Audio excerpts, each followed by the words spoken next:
ಎಲ್ಲರಿಗೂ ನಮಸ್ಕಾರ. ನಾನು ನಿಮ್ಮ ಮಲ್ಲೇಶ್ ಜೆ. ರೇಷ್ಮೆ ರಾಜ ಯೂಟ್ಯೂಬ್ ಚಾನಲ್ಗೆ ಸ್ವಾಗತ. ಇವತ್ತು ಚಾಕಿಯಾಗಿ ಸುಮಾರು 23 ದಿವಸಗಳು ಕಳೆದು ಹೋಗಿದ್ದಾವೆ. ಇವತ್ತು 4ನೇ ಜ್ವರದಿಂದ ಎದ್ದು ಇವತ್ತು 6ನೇ ದಿವಸ. ಈ 6ನೇ ದಿವಸ ಹುಳುಗಳ ನಿರ್ವಹಣೆಯನ್ನು ಹೇಗೆ ಮಾಡಬೇಕು ಅಂತಕ್ಕಂಥ ನಿಮಗೆ ಸಂಪೂರ್ಣ ಮಾಹಿತಿಯನ್ನು ಈ ವಿಡಿಯೋದಲ್ಲಿ ತೋರಿಸ್ಕೊಡ್ತಾ ಇದ್ದೀನಿ. ಹುಳುಗಳು ಆಲ್ರೆಡಿ ತೆಳುವಾಗಿರೋದ್ರಿಂದ ಹುಳುಗಳನ್ನು ತೆಳುವಾಗಿ ಆಗ್ತಕ್ಕಂಥ ಪ್ರಮೇಯ ಇಲ್ಲ. ಇವತ್ತು ಹುಳುಗಳು ಸೊಪ್ಪನ್ನು ತಿನ್ನೋದನ್ನು ಕಡಿಮೆ ಮಾಡುವಂಥ ದಿನ ಇವತ್ತು. ಹುಳುಗಳು ಸೊಪ್ಪನ್ನು ಕಡಿಮೆ ಮಾಡಿ ನಾಳೆ ಹುಳುಗಳು ಹಣ್ಣು ಹುಳುಗಳಾಗ್ತಕ್ಕಂಥ ಶಾಂಪಲ್ ಆಗ್ತಕ್ಕಂಥ ಸಂಭವವಿದೆ. ನಾವು ಬೇಸಿಗೆ ಕಾಲದಲ್ಲಿ ಹುಳುಗಳು 6ರಿಂದ 7 ದಿವಸದವರೆಗೂ ಅಷ್ಟೇ ಹುಳುಗಳು ಮೇಯ್ತಕ್ಕಂಥದ್ದು. ಮಳೆಗಾಲದಲ್ಲಿ 8 ದಿವಸದವರೆಗೂ. ಮತ್ತು ಇನ್ನು ಚಳಿಗಾಲ ಬಂದ್ಬಿಟ್ಟು ನಾವು ಯಾವುದೇ ಒಂದು ವಾತಾವರಣವನ್ನು ಸರಿಯಾಗಿ ಹಿಡದೇ ಹೋದರೆ ಸುಮಾರು 10 ದಿವಸದವರೆಗೂ ಹುಳುಗಳು ಮೇಯ್ತಕ್ಕಂಥ ಒಂದು ಅವಕಾಶ ಇರುತ್ತೆ. ಆದ್ದರಿಂದ ನಾವು ಈ ರೇಷ್ಮೆ ಬೆಳೆ ಅಂತಕ್ಕಂಥದ್ದು ವಾತಾವರಣದ ಮೇಲೆ ಡಿಪೆಂಡ್ ಆಗಿರ್ತಕ್ಕಂಥದ್ದು. ನೀವು ಒಂದು ಮನೆಯಿಂದ ಹುಳುಗಳನ್ನು ನೋಡ್ತಾ ಇದ್ದೀರಾ. ಇಲ್ಲಿ 6 ಸ್ಟ್ಯಾಂಡ್ಗಳು ತುಂಬಿದ್ದಾವೆ. ಮತ್ತೊಂದು ಮನೆಯಲ್ಲಿ ಹುಳುಗಳು ಯಾವ ರೀತಿ ಇದ್ದಾವೆ ಅಂತಕ್ಕಂಥದ್ದನ್ನು ನಿಮಗೆ ತೋರಿಸ್ತೀವಿ. ನಾವು 2 ಮನೆಯಲ್ಲೂ ಸಹ ಹುಳುಗಳನ್ನು ಇಟ್ಟಿರ್ತಕ್ಕಂಥದ್ದು. 150 ಮೊಟ್ಟೆ, 150 ಮೊಟ್ಟೆ, 200, 300 ಮೊಟ್ಟೆಗಳನ್ನು ನಾವು ಈ ಬೆಳೆಯಲ್ಲಿ ತಂದಿರ್ತಕ್ಕಂಥದ್ದು. 300 ಮೊಟ್ಟೆ ಹುಳುಗಳನ್ನು ನಾವು ಸುಮಾರು 12 ಸ್ಟ್ಯಾಂಡ್ಗಳಲ್ಲಿ ಇಟ್ಟಿದ್ದೀವಿ ತೆಳುವಾಗಿ. ಭಾಳಷ್ಟು ಜನ ಮನೆ ಕಡಿಮೆ ಇದ್ದಂಥವರು ಭಾಳ ದಟ್ಟವಾಗಿರ್ತಕ್ಕಂಥದ್ದು. ನಾವು ಮಾತ್ರ ತುಂಬ ತೆಳುವಾಗಿಟ್ಟು ಹುಳುಗಳನ್ನು ಮೇಯಿಸ್ತಾ ಇದ್ದೀವಿ. ಹುಳುಗಳು ಒಂದೇ ಯೂನಿಫಾರ್ಮಿಟಿ ಆಗಿದ್ದು ಸೈಜ್ ಒಂದೇ ಥರನಾಗಿ ಇದೆ. ಹುಳುಗಳು ಈ ರೀತಿ ಸೊಪ್ಪನ್ನು ಪೂರ್ಣ ಪ್ರಮಾಣದವರೆಗೆ ತಿನ್ನೋದಕ್ಕೆ ಬಿಡಬೇಕು. ಹುಳುಗಳು ಸೊಪ್ಪು ಇದ್ದ ಮೇಲೆ ಅದರ ಮೇಲೆ ಸೊಪ್ಪನ್ನು ಹಾಕ್ತಕ್ಕಂಥ ಕೆಲಸವನ್ನು ಖಂಡಿತ ಯಾರೂ ಸಹ ಮಾಡಬೇಡ್ರಿ. ಪೂರ್ಣ ಪ್ರಮಾಣದಲ್ಲಿ ಹುಳುಗಳನ್ನು ಸೊಪ್ಪನ್ನು ತಿನ್ನಿಸ್ಬೇಕು. ಜೊತೆಗೆ ಹುಳುಗಳು ಬೆಳಿಗ್ಗೆ ನಾವು ಸೊಪ್ಪು ಹಾಕಿದಾಗ ಸರಿಯಾಗಿ 7 ಗಂಟೆ ಹೊತ್ತಿಗೆ ಅದು ಸರಿಯಾಗಿ ತಿನ್ನೋವಷ್ಟು ಸೊಪ್ಪನ್ನು ಮಾತ್ರ ಹಾಕಬೇಕು. ನೀವು ನೋಡ್ತಾ ಇದ್ದೀರಾ ಎಲ್ಲ ಕಡೆ ಮತ್ತು ಎಲ್ಲ ಸ್ಟ್ಯಾಂಡ್ಗಳಲ್ಲಿ ಹುಳುಗಳು ಒಂದೇ ಸಮನಾಗಿ ಸೊಪ್ಪನ್ನು ತಿಂದಿದ್ದಾವೆ. ನಾವು ಬೇಸಿಗೆ ಕಾಲದಲ್ಲಿ ಸುಣ್ಣದ ಪೌಡರನ್ನು ಹೆಚ್ಚಾಗಿ ಕೊಡುವುದು ಅವಶ್ಯಕತೆ ಇಲ್ಲ. ಮಳೆಗಾಲದಲ್ಲಿ ಪ್ರತಿ ದಿವಸ ಅಥವಾ ದಿನ ಬಿಟ್ಟು ದಿನ ಸುಣ್ಣವನ್ನು ಕೊಡಬೇಕಾಗುತ್ತೆ. ಬೇಸಿಗೆ ಕಾಲದಲ್ಲಿ ಸುಣ್ಣ 4ನೇ ಜ್ವರ ಎದ್ದಾದಮೇಲೆ ಸುಮಾರು ಒಂದು 2 ಸಾರಿ ಕೊಡಿದ್ರೆ ಸಾಕಾಗುತ್ತೆ. ಹುಳುಗಳನ್ನು ಮೊದಲೇ ಸರಿಯಾದ ಪ್ರಮಾಣದಲ್ಲಿ ತೆಳುವಾಗಿಟ್ಕೊಂಡ್ರೆ ಪ್ರತಿ ದಿವಸ ತೆಳುವಾಗ್ತಕ್ಕಂಥದ್ದಿರಲ್ಲ. ಕೆಲವು ಸಾರಿ ನಾವು ಹುಳುಗಳು ದಟ್ಟ ಇದ್ದಂಥ ಸಂದರ್ಭದಲ್ಲಿ ನಾವು ತೆಳುವಾಗಿ ಹಾಕಿ ಸೊಪ್ಪನ್ನು ಹಾಕಬೇಕಾಗುತ್ತೆ. ನೀವು ನೋಡ್ತಾ ಇದ್ದೀರಾ ಹುಳುಗಳು ಒಂದೇ ಸಮನಾಗಿ ಇದ್ದಾವೆ ಎಲ್ಲ ಕಡೆ. 6ನೇ ದಿವಸಕ್ಕೆ ಹುಳುಗಳು ಎಷ್ಟು ಸೈಜ್ ಬಂದಿದ್ದಾವೆ ಅಂತೇಳಿ ನೀವು ನೋಡ್ತಾ ಇದ್ದೀರಾ. 2 ಮನೆಯಲ್ಲೂ ಸಹ ಹುಳುಗಳು ಇದ್ದಾವೆ. ನಾವು ಬಿತ್ತನೆಗೂಡು ಮಾಡೋದ್ರಿಂದ 2 ಮನೆಯಲ್ಲೂ ಸಹ ಏಕಕಾಲದಲ್ಲಿ ಹುಳುಗಳನ್ನು ಇಡ್ತೀವಿ. ಒಂದು ಮನೆಯಲ್ಲಿ FC1 ತಳಿಯ ಹುಳುಗಳನ್ನು ಇಟ್ಟರೆ ಇನ್ನೊಂದು ಮನೆಯಲ್ಲಿ FC2 ತಳಿಯ ಹುಳುಗಳನ್ನು ಇಡ್ತೀವಿ. ಹಾಗಾಗಿ ಒಂದೇ ಮನೆಯಲ್ಲಿ 2 ಥರದ ಹುಳುಗಳನ್ನು ಇಡೋದಿಲ್ಲ. ಹಾಗಾಗಿ 2 ಮನೆಯಲ್ಲಿ 2 ಥರನಾದ ಹುಳುಗಳನ್ನು ಇಡ್ತೀವಿ. ಇದು ಹೈಬ್ರಿಡ್ ಬೆಳೆ ಆಗಿರೋದ್ರಿಂದ ಎಲ್ಲದೂ ಸಹ ಒಂದೇ ರೀತಿಯ ಹುಳುಗಳು. ಆದ್ದರಿಂದ ಇದರಲ್ಲಿ ಏನೇ ವ್ಯತ್ಯಾಸ ಇರೋದಿಲ್ಲ. ಹುಳುಗಳಿಗೆ ಸೊಪ್ಪನ್ನು ಕಟ್ ಮಾಡೋದಕ್ಕೆ ಬಂದಿದ್ದೀವಿ. ಸುಮಾರು ಒಂದು 5ರಿಂದ 6 ಜನ ಸೇರಿ ನಾವು 300 ಮೊಟ್ಟೆ ಹುಳುಗಳ ನಿರ್ವಹಣೆಯನ್ನು ಮಾಡ್ತೀವಿ.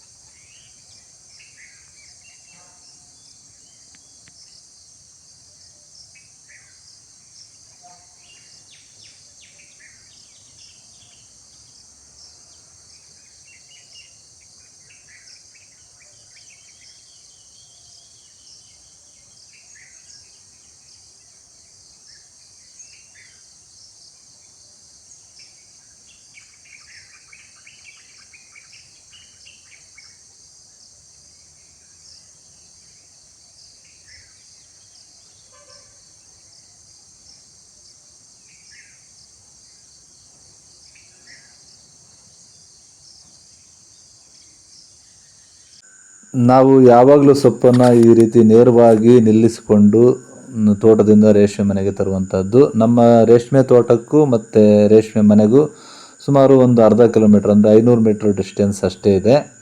ಆದ್ದರಿಂದ ನಾವು ಯಾವಾಗಲೂ ಸಹ ಈ ರೀತಿ ಸೊಪ್ಪನ್ನು ನಿಲ್ಲಿಸ್ಕೊಂಡು ತಗೊಂಡೋಗ್ತೀವಿ. ಹೊರೆ ಮೇಲೆ ಹೊರೆ ಹಾಕೋದು ಈ ರೀತಿ ಮಾಡಲ್ಲ. ತುಂಬ ದೂರ ಇದ್ದರೆ ಸೊಪ್ಪನ್ನು ಹೊರೆ ಮೇಲೆ ಹೊರೆ ಹಾಕಬೇಕಾಗುತ್ತೆ.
ಇಂದು 4ನೇ ಜ್ವರ ಇದ್ದು 6ನೇ ದಿವಸ ಹುಳುಗಳು ಹಣ್ಣು ಹುಳು ಆಗುವ ರೀತಿ ಶೈನಿಂಗ್ ಬಂದಿದ್ದಾವೆ.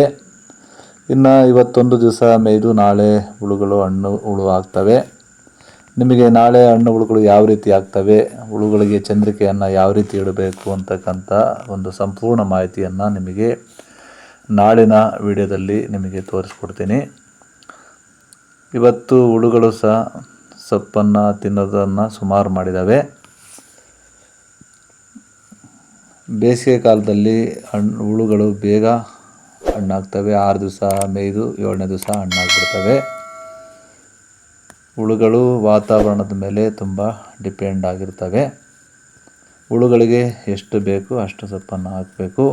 ಇದುವರೆಗೂ ಸಹ ಸಂಪೂರ್ಣ ಮಾಹಿತಿಯನ್ನು ನಿಮಗೆ ಈ ವಿಡಿಯೋದಲ್ಲಿ ತೋರಿಸ್ಕೊಟ್ಟಿದ್ದೀನಿ. ನಾಳೆ ಹಣ್ಣು ಹುಳುಗಳ ನಿರ್ವಹಣೆಯನ್ನು ಹೇಗೆ ಮಾಡಬೇಕು, ಚಂದ್ರಿಕೆಗಳನ್ನು ಯಾವ ರೀತಿ ಇಡಬೇಕು ಅಂತಕ್ಕಂಥ ವಿಡಿಯೋವನ್ನು ನಿಮಗೆ ನಾಳೆ ತೋರಿಸ್ಕೊಡ್ತಾ ಇದ್ದೀನಿ. ವಿಡಿಯೋ ಇಷ್ಟ ಆದರೆ ಲೈಕ್ ಮಾಡಿ, ಜೊತೆಗೆ ಕಮೆಂಟ್ ಮಾಡಿ, ವಿಡಿಯೋವನ್ನು ಶೇರ್ ಮಾಡಿ.